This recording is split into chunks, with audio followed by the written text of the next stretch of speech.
देश के राष्ट्रपति से मिलना एक ख्वाब की तरह है। डॉक्टर अंजना भाटिया, अंसार महिला महाविद्यालय पंजाब।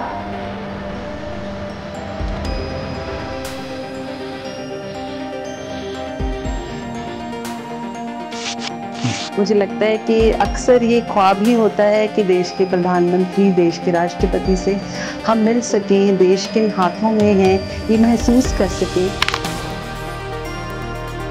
तो वाकई वहाँ जाकर ये महसूस हुआ कि किस तरह से भारत सरकार एक विकसित भारत का सपना लेकर एक विकसित भारत की तरफ बढ़ रही है। उस चीज़ को इम्बाइब किया, उस फिलॉसफी को समझा और बहुत ही अच्छा अनुभव हुआ। जाकर याद आए, अपने गुरुजन याद आए, अपने माता पिता याद आए और ऐसा लगा कि हाँ, जो जर्नी है, जो मेरा सफ़र है वो ठीक दिशा में चल रहा है। कुछ भी अकेले नहीं हो सकता। ये अवार्ड अगर मुझे मिला है तो मुझे अकेले को बिल्कुल भी नहीं, मैं कभी भी नहीं ये क्लेम कर सकती कि ये मुझे मिला है। मुझे लगता है ये अवार्ड मेरे स्टूडेंट्स का है, मेरे सहकर्मी टीचर्स का है, जो एक टीम के तौर पे मेरे साथ काम करते हैं, मेरे प्रिंसिपल का है, जिन्होंने लगातार मुझे एनकरेज किया है। अगर आप भारत की सच्ची सेवा करना चाहते हैं, भारतवर्ष के एक अच्छे शिक्षक, एक अच्छे विद्यार्थी, एक अच्छे नागरिक बनना चाहते हैं तो स्वदेशी अपनाएं। तो वो बात मैंने गांठ बांध ली कि वाकई हमें स्वदेशी ही अपनाना चाहिए। नेशनल एजुकेशन पॉलिसी के तहत अब स्किल एनहांसमेंट की तरफ बहुत ज़्यादा कोशिश है। शिक्षा नीति ही कुछ ऐसी बन गई है कि स्किल एनहांसमेंट हो स्टूडेंट्स की। मुझे ऐसे लगता है कि माता पिता को हर वक्त अपने बच्चे के लिए अवेलेबल होना चाहिए।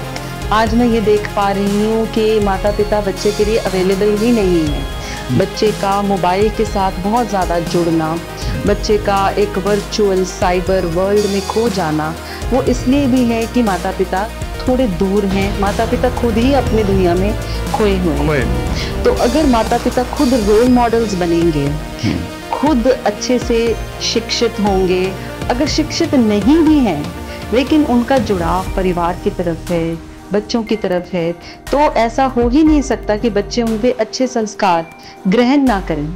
और अगर अच्छे संस्कार हैं तो वो नेचुरली शिक्षा आगे की आगे लेना चाहेंगे, जिंदगी में एक मुकाम हासिल करना चाहेंगे और वो मुकाम उनको शिक्षा के द्वारा ही प्राप्त होगा।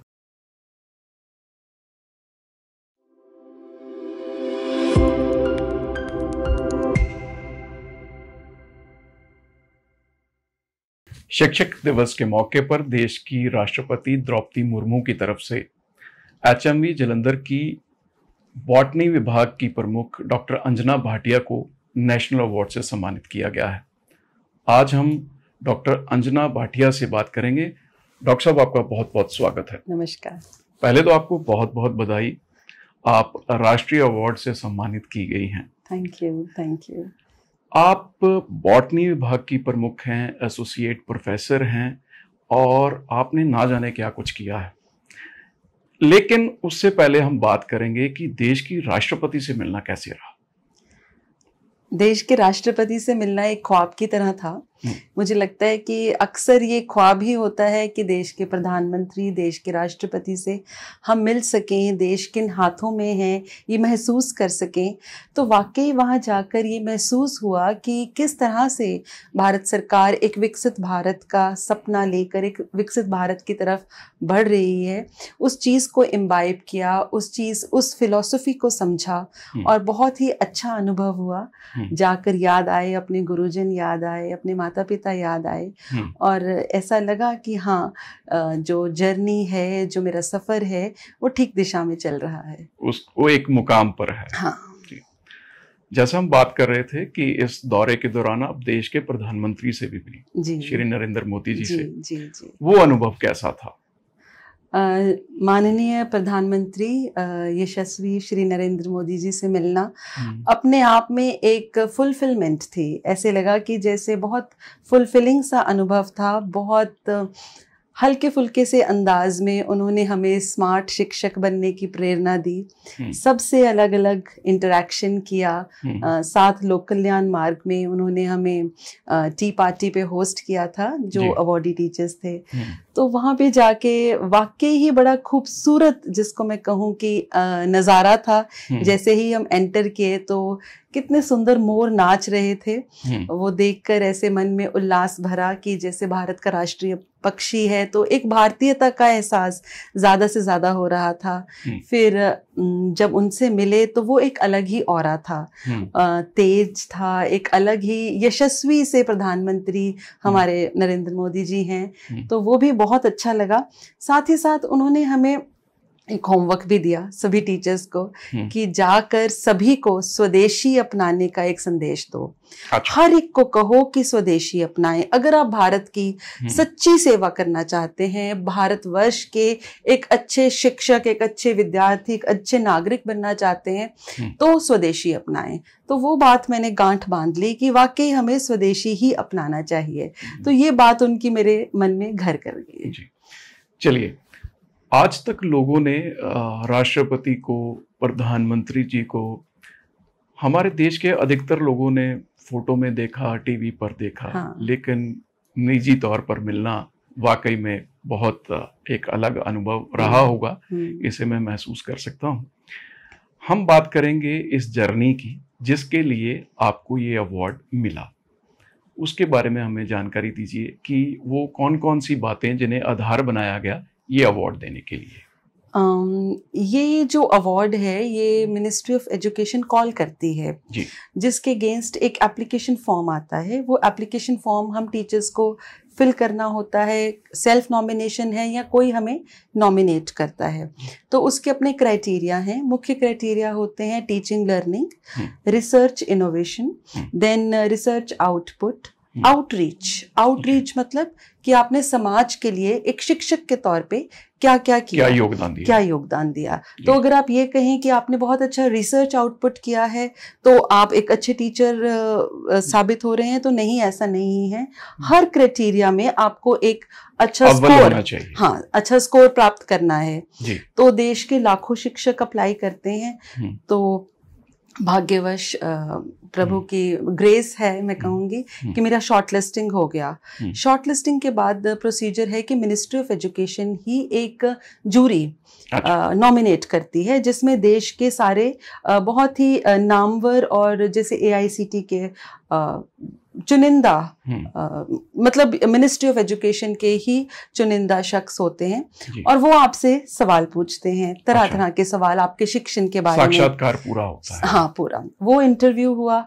उस इंटरव्यू के बाद उन्होंने एक बैकग्राउंड चेक, वो उनका अपना प्रोसीजर है जिसमें वो आपका बैकग्राउंड चेक करते हैं, विजिलेंस, कि आप एक अच्छे नागरिक हैं, वो सब कुछ। उसके बाद मुझे 28 अगस्त के आसपास पता चल गया कि मेरा चयन हुआ है। जहाँ तक मुझे जानकारी है, आप उत्तर भारत से इकलौती ऐसी शिक्षक हैं जिन्हें इस अवार्ड से उच्च शिक्षा के लिए सम्मानित किया गया है। पूरे उत्तर भारत में ऐसा कोई नहीं है। आप बॉटनी में कार्य करती हैं जी। उच्च शिक्षा एक चुनौती बनी हुई है।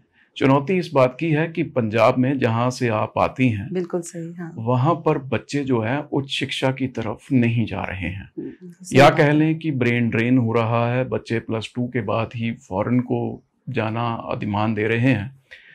तो इस सारे में काम करना तो बहुत मुश्किल है, क्योंकि आप पढ़ाएंगे उसी को जो बच्चा आपके पास पढ़ने आएगा, लेकिन बच्चों की संख्या कम हो गई है। इस चुनौती से आप कैसे निपट रही हैं?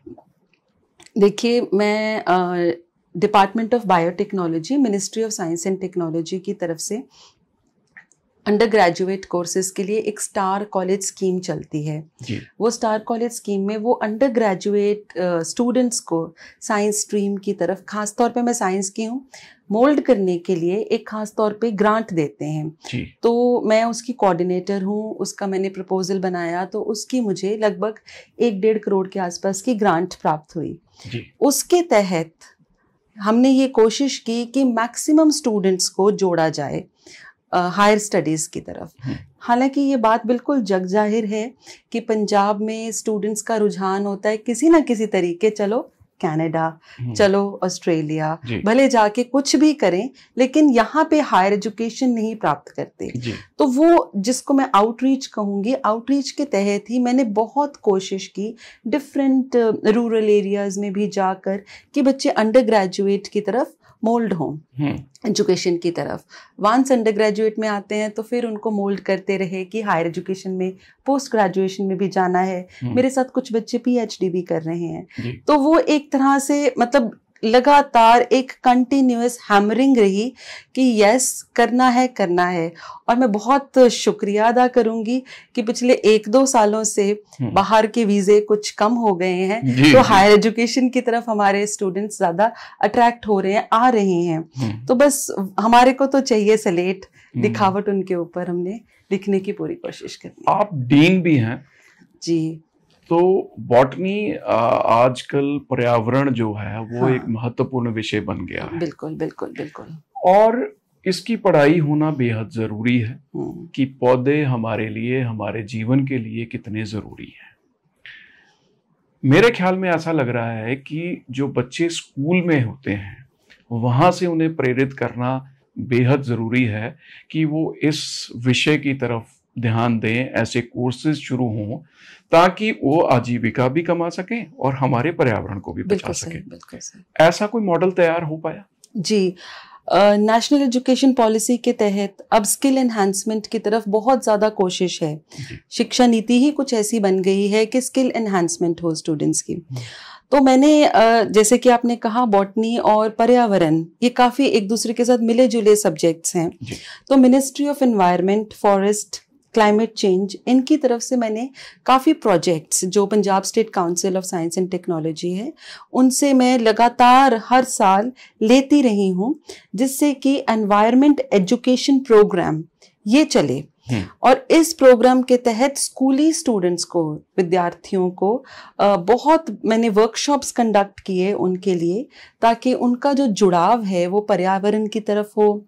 इको क्लब्स के तहत मुझे बेस्ट इको क्लब कोऑर्डिनेटर का अवार्ड भी मिला कि कैसे इको क्लब्स के थ्रू स्कूल्स में, कॉलेजेस में पर्यावरण के साथ जब बच्चे जुड़ते हैं तो उनको महत्व समझ आता है पेड़ों का, पौधों का, हमारी औषधियों का।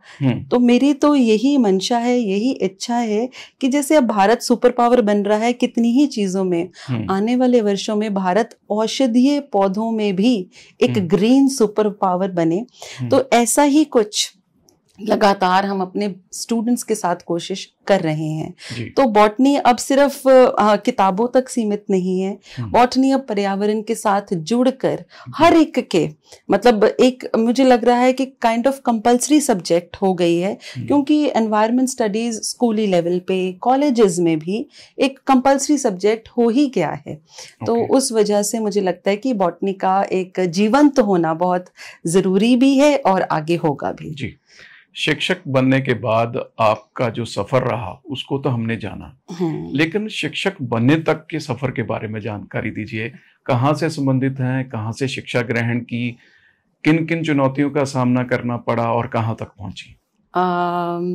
देखिए, शिक्षा जो है वो मेरे अमृतसर से शुरुआती स्कूली education Saint Francis Convent School से हुई। उसके बाद से मैं गुरु नानक देव यूनिवर्सिटी में BSc honours botany, MSc honours botany और पीएचडी भी मेरी बॉटनी में, और वहाँ पे जीएनडीयू के साथ साथ institute of Himalayan bio resource technology, ये सीएसआईआर का बहुत अच्छा इंस्टीट्यूट है जो कि पालमपुर में स्थित है। तो वहाँ पे मैंने पीएचडी किया, जिसमें कि बहुत ऊंचे मतलब हिमालयस पे जो पौधे पाए जाते हैं, जिनको हम संजीवनी बूटी भी कह देते हैं, उन पौधों में एंटी कैंसर, एंटी म्यूटेजेनिक क्या पोटेंशियल है वो चेक करने के लिए पीएचडी किया।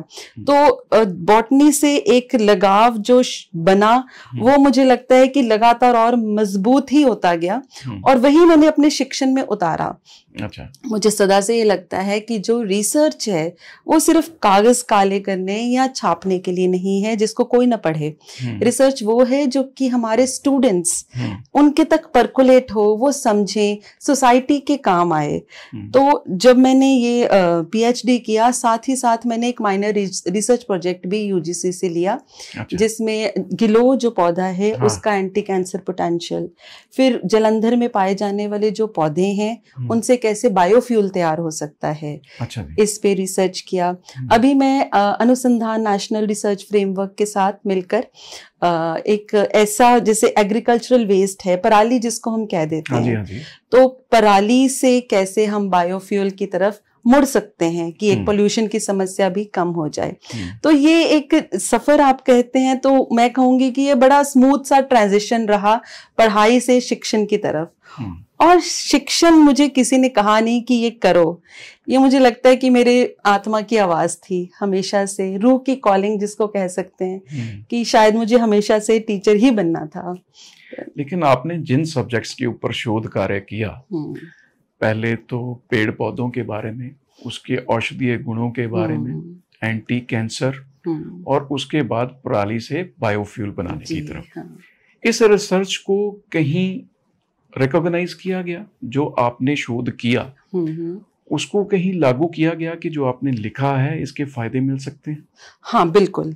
अब ऐसा है कि जो जो पौधों पे हमने रिसर्च किया, जब बायोफ्यूल का रिसर्च था, तो हमने सरकार को लिख के पॉलिसी मैटर के लिए भेज दिया। अच्छा जी। तो उनके ऊपर वर्क और भी ज्यादा किया जा रहा है। अब जो एग्रीकल्चरल वेस्ट वाला रिसर्च है ये अंडर प्रोसेस है। ये तो अति महत्वपूर्ण है। हाँ, ये अंडर प्रोसेस है, और इसके तहत हम काफी सरपंचों से मिलते हैं, गाँव में जाते हैं और उनसे एक तरह से प्रॉमिस भी लेते हैं, साइन करवाते हैं कि आप अपने गांव में पराली नहीं जलाएंगे, पराली के गुण पहचानेंगे और उनको आगे कन्वर्ट करेंगे। तो इसके लिए मुझे लगता है कि हम कोई सेंट्रलाइज्ड मॉडल रेडी कर सकते हैं कि 4-5 गांव मिलके उनकी जो पराली है वो एक जगह इकट्ठा करके उससे बायोफ्यूल जनरेट करके लोकल नीड्स के लायक एनर्जी प्रोड्यूस हो जाए। नहीं, बाहर बड़े प्लांट की जरूरत नहीं है। लोकल नीड्स उनकी ही अपनी, हाँ उनकी अपनी ही जितनी नीड है वो भी, अगर तो चेंज मेकर हो सकते हैं, हम ये ला सकते हैं, इच्छा शक्ति चाहिए। तो जो एंटी कैंसर के ऊपर आपने किया, शोध किया, उसको भी आपने कहीं सरकार के पास भेजा? जी, जो भी हम शोध करते हैं, जैसे हम रिसर्च पेपर्स लिखते हैं, तो वो गवर्नमेंट के पास जाते ही हैं, और उनमें से कई ऐसे हैं कि फार्मास्यूटिकल कंपनियां उनको पिक करती हैं। अच्छा। उनके ऊपर आगे फर्दर रिसर्च करके, ताकि उनमें से मेडिसिनल प्लांट्स को सेपरेट करके, मेडिसिनल मॉलिक्यूल्स को सेपरेट करके उनकी दवाइयां भी बन रही हैं, आगे चल रही हैं। चलिए, अब आपने जैसे बताया कि सरकार भी सुन रही है, आप उनको भेज देते हैं जी। लेकिन उससे पहले वाला जो कार्य है, जैसे आपने बताया कि आप किसानों को प्रेरित करते हैं, तो आप अकेले करते हैं ये सारा काम, या कोई समूह बना हुआ है लोगों का, लाइक माइंडेड पीपल के इकट्ठे होके जाते हैं? कुछ भी अकेले नहीं हो सकता। ये अवार्ड अगर मुझे मिला है तो मुझे अकेले को बिल्कुल भी नहीं, मैं कभी भी नहीं ये क्लेम कर सकती कि ये मुझे मिला है। मुझे लगता है ये अवार्ड मेरे स्टूडेंट्स का है, मेरे सहकर्मी टीचर्स का है, जो एक टीम के तौर पे मेरे साथ काम करते हैं, मेरे प्रिंसिपल का है, जिन्होंने लगातार मुझे एनकरेज किया है। उन्होंने कभी भी, मतलब अगर हम कोई भी प्रपोजल लेके जाते हैं तो उन्होंने हमें आगे बढ़ने की प्रेरणा दी है। मेरे परिवार का है, मेरे सपोर्टिंग लाइफ पार्टनर का है, सपोर्टिंग फैमिली का है, माता पिता का है। तो अगर आप कहते हैं कि अकेले करती हूँ, तो अकेले तो बिल्कुल भी नहीं करती हूँ। अगर जैसे गांव में जाने की बात है तो मेरी टीम है, स्टूडेंट्स हैं। मैं कॉलेज में एनएसएस की एडवाइजर भी रही हूँ। अच्छा। तो हाँ, थ्रू नेशनल सर्विस स्कीम जो स्टूडेंट्स साथ जुड़ते हैं, उनके अंदर तो उनका पहला नारा ही है, it is not for me, it is for, I am not for me, I am for the society, है ना। हम 4 लफ्ज कहते हैं, नॉट मी बट यू, तो वो स्टूडेंट्स इसी मिशन के तहत काम करते हैं। तो गांव में जाके वो हमारे एम्बेसडर्स बनते हैं, जगह जगह जागरूकता फैलाते हैं। उन्नत भारत अभियान के साथ में जुड़ी हूँ, तो उसके तहत भी गांव में हम ये जागरूकता फैलाने का काम करते हैं कि कम से कम पराली जलाई जाए, कम से कम प्लास्टिक का प्रदूषण किया जाए। तो ये सारे काम उसके तहत ही होते हैं। इसका मतलब ये हुआ कि एक शिक्षिका के तौर पर तो आप दिन में जितने आपके पीरियड हैं 3-4 लिए, आप सारा दिन इन एक्टिविटीज में भी व्यस्त रहती हैं। जी कितने बच्चे आज तक आपके पास शोध करने के लिए आ चुके हैं बॉटनी के बारे में? अगर मैं MSc लेवल पे बात करूं तो वो तो सैकड़ों ही स्टूडेंट्स आ चुके हैं, पास हो चुके हैं। और अगर मैं PhD लेवल पे बात करूं तो अभी कुछ समय पहले ही मेरी एक स्टूडेंट की उसका थीसिस फाइनल हुआ, वाइवा हुआ, उसको डॉक्टरेट मिला। तो 2 स्टूडेंट्स को तो डॉक्टरेट मिल चुका है जी, और और 2 का काम अभी चल रहा है, साथ साथ अभी चल रहा है। उनमें से एक जो है वो काम कर रही है फाइटो रेमेडिएशन। जैसे बटाला में एक तालाब है, गंदा हो गया, उसको कैसे क्लीन किया जाए, कैसे साफ किया जाए पौधों की मदद से, क्योंकि पौधों में ये गुण भी है कि वो जो भी प्रदूषित पानी है, प्रदूषित सॉइल है, मिट्टी है, उसमें से, मृदा में से जो पॉल्यूटेंट्स हैं वो तत्व निकाल लेते हैं, अपने अंदर समा लेते हैं और उस जगह को स्वच्छ कर देते हैं। तो वो वाला काम वो अभी PhD में कर रही है। डॉक्टर साहब, आप उच्च शिक्षा में की दुनिया में कार्यरत हैं, उच्च शिक्षा दे रही हैं, खुद भी उच्च शिक्षित हैं। आपका क्या मानना है कि मौजूदा दौर में माता पिता की जिम्मेदारी क्या है बच्चों को उच्च शिक्षा की तरफ प्रेरित करने के लिए? मुझे ऐसे लगता है कि माता पिता को हर वक्त अपने बच्चे के लिए अवेलेबल होना चाहिए। आज मैं ये देख पा रही हूँ कि माता पिता बच्चे के लिए अवेलेबल ही नहीं है। बच्चे का मोबाइल के साथ बहुत ज़्यादा जुड़ना, बच्चे का एक वर्चुअल साइबर वर्ल्ड में खो जाना, वो इसलिए भी है कि माता पिता थोड़े दूर हैं, माता पिता खुद ही अपनी दुनिया में खोए हुए हैं। तो अगर माता पिता खुद रोल मॉडल्स बनेंगे, खुद अच्छे से शिक्षित होंगे, अगर शिक्षित नहीं भी हैं लेकिन उनका जुड़ाव परिवार की तरफ है, बच्चों की तरफ है, तो ऐसा हो ही नहीं सकता कि बच्चे उनके अच्छे संस्कार ग्रहण ना करें। और अगर अच्छे संस्कार हैं तो वो नेचुरली शिक्षा आगे की आगे लेना चाहेंगे, जिंदगी में एक मुकाम हासिल करना चाहेंगे और वो मुकाम उनको शिक्षा के द्वारा ही प्राप्त होगा।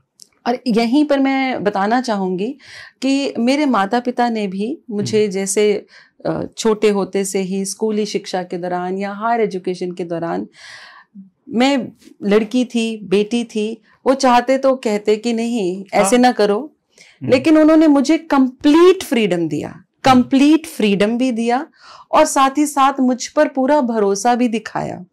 मैं हायर एजुकेशन के दौरान, BSc के दौरान अगर नेशनल डिबेट्स में पार्टिसिपेट करने अकेली ही मुझे भेज देते थे, कितनी हिम्मत, आज मैं सोचती हूँ, हौसला करते थे, दिल्ली भेज दिया या फिर मुझे नागपुर जैसे 2 ट्रेन्स बदल के एक अकेली लड़की चली गई, लेकिन उन्हें पूरा भरोसा था कि ये जाएगी और अगर जीत के आती है बहुत अच्छा, जीत के ही आएगी, नहीं जीत के आती है तो एक कुछ अच्छा गेन करके आएगी। तो ये जो उनका भरोसा था, जो उनका फ्रीडम देना था मुझे लगता है उसने मेरी पर्सनालिटी को काफी हद तक होन किया। तो मैं उनका भी धन्यवाद करती हूँ और सारे माता पिता से यही गुजारिश करती हूँ कि अपने बच्चे पर भरोसा कीजिए और उसको आगे बढ़ने की प्रेरणा दीजिए। आपने माता पिता की बात करी, आपके माता पिता कहीं शिक्षण से संबंधित? नहीं, बिल्कुल भी नहीं। क्या हालांकि मेरी माता बहुत अच्छी, उनकी शिक्षा MSc केमिस्ट्री अपने टाइम पर उन्होंने किया, लेकिन वो एक हाउसवाइफ थी, होम मेकर आजकल हम कहते हैं। और पिता बिजनेस शॉल मर्चेंट थे अमृतसर में। हाँ, अमृतसर में तो शॉल का कार्य तो बहुत ज्यादा इस तरह से। अच्छा, वो उसका बिजनेस चलाते थे। बावजूद इसके उन्होंने आपको शिक्षण की तरफ प्रेरित किया, बहुत अच्छी बात है। आपको लगता है कहीं कि जितने बच्चे आपके पास आ रहे हैं, ब्रेन ड्रेन के दौर में भी बच्चे जो हिम्मत दिखाते हैं कि हमने यहीं रहना है, हमने उच्च शिक्षा ग्रहण करनी है, जब वो सारा कुछ कर लेते हैं तो आजीविका कमाने लायक उन्हें नौकरी नहीं मिल पाती है, ये है कहीं? ये तो आपने दुखती रग छेड़ी है कि आज टीचर्स का पंजाब में अगर मैं कहूँ तो कहीं ना कहीं हालत जो है वो खराब ही है, क्योंकि जिस लेवल की एजुकेशन वो हासिल करके आते हैं, पीएचडीज भी करते हैं, यूजीसी क्लियर करते हैं, बहुत मेहनत लगा के यहाँ तक पहुँचते हैं, तो जो उनका बेसिक स्केल है वही काफ़ी कम है और फिर परमानेंट भी नहीं जल्दी से हो पाते हैं। तो ये एक मुख्य वजह बन जाती है कि जो स्टूडेंट्स हैं वो ये लंबा सफर तय नहीं करना चाहते, विमुख हो जाते। हाँ, उनको ऐसा लगता है कि सिर्फ ज्ञान मतलब शुद्ध ज्ञान से पेट तो नहीं भरता है ना। तो नहीं भरता। हाँ, तो उनको बस यही लगता है कि अगर हमने अच्छी सी एक जिंदगी गुजारनी है उसके लिए पैसों की जरूरत है, तो वो जो पैसे हैं वो सरकार को जरूर, मैं आपके माध्यम से भी ये दरख्वास्त करना चाहूंगी कि सरकार इस तरफ ध्यान दे कि टीचर्स को उनका जो बेसिक राइट है, जो पे कमीशंस हैं, वो टाइमली मिलें और एम्प्लॉयमेंट अपॉर्चुनिटीज भी अच्छे से रहें। जाहिर सी बात है, जब आप शिक्षा महंगी है जी, इस बात से हम पीछे नहीं हट सकते हैं कि शिक्षा ग्रहण करनी, और वो भी उच्च शिक्षा ग्रहण करनी महंगी है।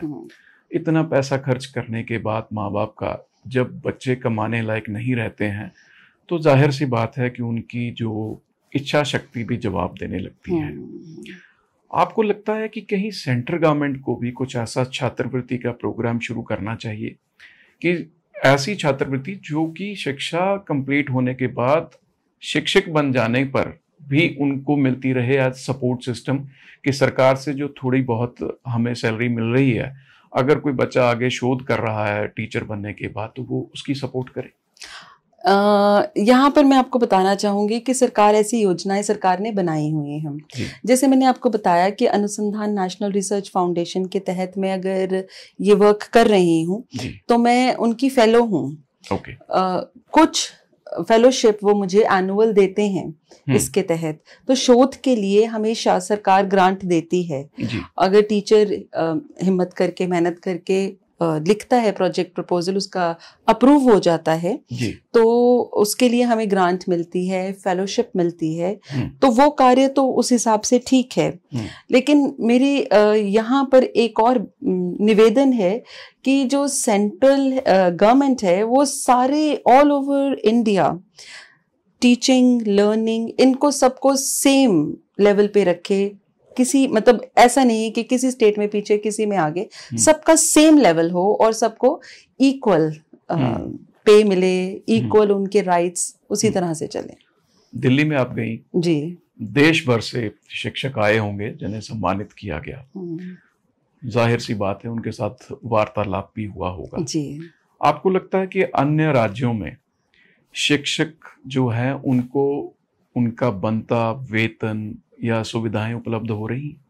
हाँ, कई राज्यों में मैं कहती हूँ कि काफी हद तक, खास तौर पे कई ऐसे इंस्टीट्यूट्स हैं। अब मेरे साथ जितने भी हायर एजुकेशन के टीचर्स थे वो IITs से थे, आइजर से थे, Indian institute of space technology से थे, तो ये तो बहुत इंडिया के टॉप नॉच इंस्टीट्यूट्स हैं। तो टॉप नॉच इंस्टीट्यूट्स में उनके जो वेतन है वो भी अलग ही वेतनमान ही अलग है। हाँ, वो अलग है।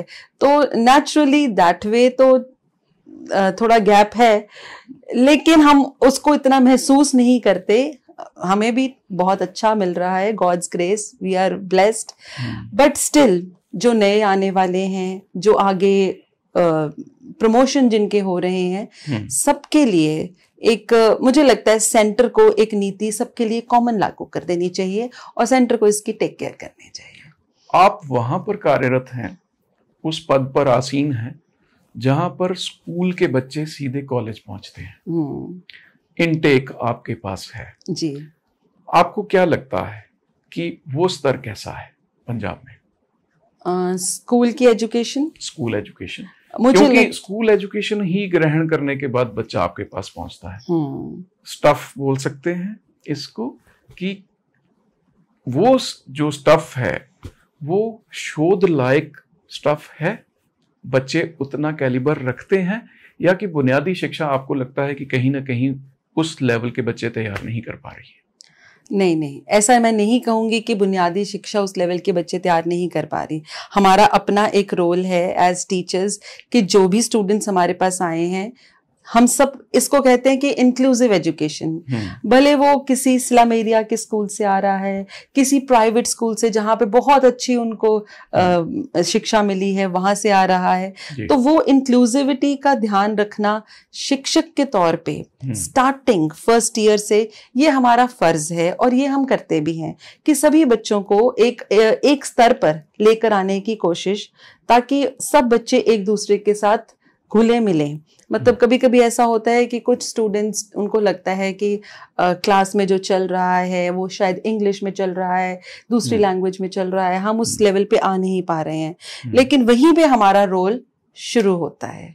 अगर हम ये कहें कि स्टफ नहीं आ रहा तो फिर तो हमारी गलती हो गई, यहीं पे तो टीचर फिर मार खा जाएगा। अगर वो कहे कि यस अब मेरा रोल है कि जो मेरे पास आ रहा है उसको मैंने गढ़ना है, वहां पे अपनी इबारत लिखनी है, तो वो मेरा रोल एज अ टीचर है, और वहीं पे होना चाहिए।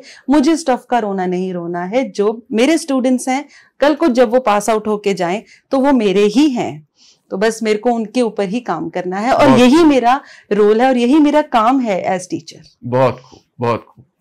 ऐसा कहा जाता है कि अगर प्रशिक्षु जो ट्रेनी है वो परफॉर्म नहीं कर पा रहा है तो इसका मतलब जो उसका इंस्ट्रक्टर है वो उसको उस काबिलियत के बराबर उसको तैयार नहीं कर पा रहा है। ये बात आपने बहुत खूब कही है।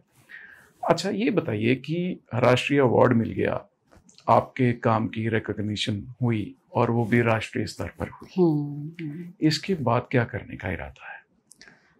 एक नई ऊर्जा का संचार हुआ है मेरे अंदर, नए संकल्प लिए हैं, नया काम और ज्यादा मेहनत से करने की कोशिश है। ऐसा लग रहा है कि उस लेवल पे आके खड़े हो गए हैं जहां पे नेशनल रिकॉग्निशन मिल गई है, लेकिन अब इसको नेशनल रिकॉग्निशन को किस तरह से अपने बच्चों को प्रेरित करने के लिए इस्तेमाल करना है, यही काम है। और जो मैं कह रही हूँ कि नई ऊर्जा मिली है, नया संकल्प लिया है, ये अपने लीडर्स को देख लिया है। प्रधानमंत्री से मिले, राष्ट्रपति से मिले, मिनिस्टर ऑफ एजुकेशन से मिले, minister of education for state Sukanta Majumdar ji से मिले, तो इनकी जो विजन है इनको देखकर ऐसा लग रहा है कि ठीक है कुछ पा लिया, लेकिन बहुत कुछ करना बाकी है। तो वो जो बहुत कुछ करना बाकी है, जिसमें स्टूडेंट्स को और ज्यादा स्किल की तरफ, उनको एम्प्लॉयबिलिटी की तरफ, उनको देश सेवा की तरफ जो ज्यादा जोड़ना है, वो काम मुझे लगता है कि अब दुगने उत्साह के साथ मुझे करना है। और अगर एक को मिला है तो मुझे लगता है बाकी शिक्षकों को भी प्रेरणा मिलती है, वो भी मुझे लगता है दुगने उत्साह के साथ ये काम करेंगे। प्रधानमंत्री जी से मिले आप, उन्होंने संदेश दिया स्वदेशी का जी, कि जाकर के स्वदेशी का काम शुरू कीजिए, उस बारे में क्या प्लान है? जी, जब प्रधानमंत्री जी ने हमें स्वदेशी का संदेश दिया तो साथ ही साथ उन्होंने ये बात भी कही कि वोकल फॉर लोकल ये हो जाइए। तो मुझे ऐसा लगता है कि हम एक अमेज़न से ही कोई ऑर्डर बुक करते हैं तो आप ये सोचिए कि हम कितना ज्यादा पैसा विदेशों को ही भेज रहे हैं, हर ऑर्डर पे कितना पैसा विदेशों की तरफ जा रहा है। तो मुझे तो लगता है कि मैं अपनी क्लासेस में, अपने कॉलेज में हर एक को सबसे पहले तो ये कहूंगी कि भाई बहुत अच्छा था कि आप अपने आसपास से अपने लोकल दुकानदारों से जाकर चीजें खरीदा करते थे। बहुत अब तो घर बैठे इतना कुछ मंगवाने लग पड़े हैं और विदेशी कंपनियों के थ्रू मंगवाने लग पड़े, तो वो थोड़ा सा कम ही किया जाए, थोड़ा सा कम नहीं, बंद कर दीजिए, ताकि हमारे जो लोकल हैं, हमारे स्थानीय, हमारे आसपास छोटे दुकानदार हैं तो उनका रोजगार अच्छे से चले। और कोशिश कीजिए कि ब्रांडेड चीजें जो हैं वो लोकल इंडियन ब्रांड्स की चीजें ली जाएं। और अपने टीचिंग रिसर्च में भी ऐसी रिसर्च ही की जाए कि अपने देश को स्ट्रेंथन किया जाए। सेमीकंडक्टर्स हो गए, वो अपने देश में बने, हमें कुछ भी विदेशों से ना लिया जाए। तो यही कोशिश करनी चाहिए रिसर्च में, इनोवेशन में, स्टार्टअप्स में, पेटेंट्स के थ्रू कि यस देश जो है वो स्ट्रांग बने आगे से आगे। तो जाहिर सी बात है कि अगर आपके पास ये सोच है तो कम से कम आपने अपनी क्लास में तो ये बोलना शुरू कर दिया ही होगा। बिल्कुल, क्लास में और आसपास सभी को, अपने सहकर्मियों को, जिसको भी मिलती हूँ, मुझे भारी नहीं उत्साह लगता। के साथ आप दिल्ली से वापस लौटी हैं। हाँ। तो आकर के आपने डिलीवर भी करना शुरू कर यस दिया। यस अपने परिवार के बारे में बताएं कि जी। आप तो बॉटनी में कार्य करती हैं, जी।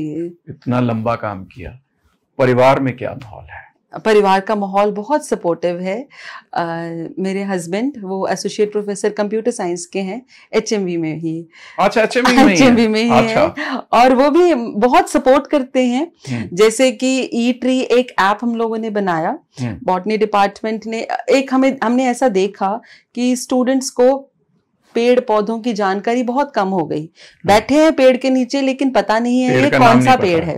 आम अमरूद के पेड़ में फर्क नहीं महसूस कर पा रहे हैं। तो हमने सोचा कि क्यों ना इनको, आजकल इनकी उंगलियां डिजिटल बहुत चलती हैं, तो क्यों ना इनको एक ऐसी ऐप बना के दी जाए कि अपने कंप्यूटर को खोलें, अपने फोन को खोलें और देख पाएं कि हाँ, जिसके नीचे हम बैठे हैं या जिसके आसपास से गुजर रहे हैं, ये कौन सा पेड़ है, इसका क्या फायदा हो सकता है। तो वो ऐप बनाने में कंप्यूटर डिपार्टमेंट की तरफ से उन्होंने, मेरी मिस्टर जगजीत भाटिया, उन्होंने बहुत मदद की। और बॉटनी की जो जानकारी है वो हम बॉटनी डिपार्टमेंट वालों ने उनको दे दी। तो इस तरह से मिलजुल के एक ये ऐप तैयार कर दी। ये ऐप किस नाम से चल रहा है? ई ट्री। ई ट्री। ई ट्री। अच्छा। एक्चुअली इसका नाम तो हमने ये रखा कि the repository of ecological exploration. अच्छा। तो इसमें जैसे कि प्लांट्स का डेटाबेस भी है, और यहाँ पे जो पक्षी पाए जाते हैं, फौना जिसको हम कहते हैं, उनका डेटाबेस भी रेडी किया। इसी तरह से IoT एनेबल्ड एक आबो हवा, ये ऐप भी रेडी किया, जिसमें कि वेदर कैसे चेंज हो रहा है। अच्छा। ये डेटाबेस रेडी किया, पर्यावरण का। और कुछ ऐसे ही एक गेम, मुझे ऐसे लग रहा है कि बच्चे ज्यादातर ना अगर गेम्स की तरफ होते हैं, ऑनलाइन गेम्स, तो क्यों ना उसी को एजुकेशन का एक माध्यम बनाया जाए। अच्छा। तो ऐसी ही एक गेम डेवलप करने में उन्होंने मेरी मदद की। उस गेम का क्या नाम? सेलवर्स रखा है हमने उसका नाम। सेल मतलब कोशिका। अच्छा। कोशिका की दुनिया, कोशिका जो जिससे हमारी CELL सेल। तो इस तरह से मतलब उनका सपोर्ट मुझे काफी रहता है। फिर मेरी 2 बेटियां हैं। जो बड़ी है वो UIT से अभी BTech computer engineering last year में है। तो पढ़ते पढ़ते उसको प्लेसमेंट मिल गया गोल्डमैन सैक्स बैंगलोर में।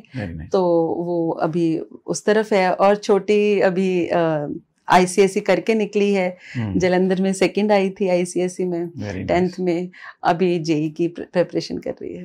Very nice. तो आपका अब रिटायरमेंट के बाद कोई ऐसा इंस्टीट्यूट, कोई ऐसा संस्थान शुरू करने का कोई आप में दिमाग में योजना है कि जिसमें आप जो आपने इस शोध के दौरान पाया, ज्ञान मिला, उस ज्ञान को आप बांट सकें? देखो, आपने मुझे बड़ी मतलब अभी मुझे लगता है 10 साल तो हैं मेरे रिटायरमेंट में। लग जरूर बूढ़ी रही हूँ मैं आपको। अरे नहीं, ऐसी बात नहीं है। पर ये है कि खाली तो नहीं बैठना है। जो पाया है इतने वर्षों में शिक्षित होने में, शिक्षण के दौरान, उसको कहीं ना कहीं समाज के साथ जरूर हर वक्त जोड़ने की कोशिश। जो ध्यान है, जो दिमाग है, अक्सर यही लगता है कि बहुत ग्रेस है गॉड की कि उसने गुरु बनाया जी, जो कि एक छोटी चीज नहीं है। तो अब ये जो ओहदा है, इसी को लेकर मुझे लगता है कि ताउम्र काम करना है। जो ध्यान है वो तो यही है कि आखिरी सांस तक ये काम करना है। आपने अपने कीमती समय में से हमें समय दिया, आपका बहुत बहुत धन्यवाद। आशा करते हैं कि जो आपने सोचा जिंदगी में और जो आप गुरु होने के नाते अपने शिष्यों को शिक्षा दे रहे हैं, उसका प्रसार बहुत सारा हो, पूरी दुनिया में हो। इसी शुभकामनाओं के साथ आपका धन्यवाद। बहुत बहुत धन्यवाद। Thank you.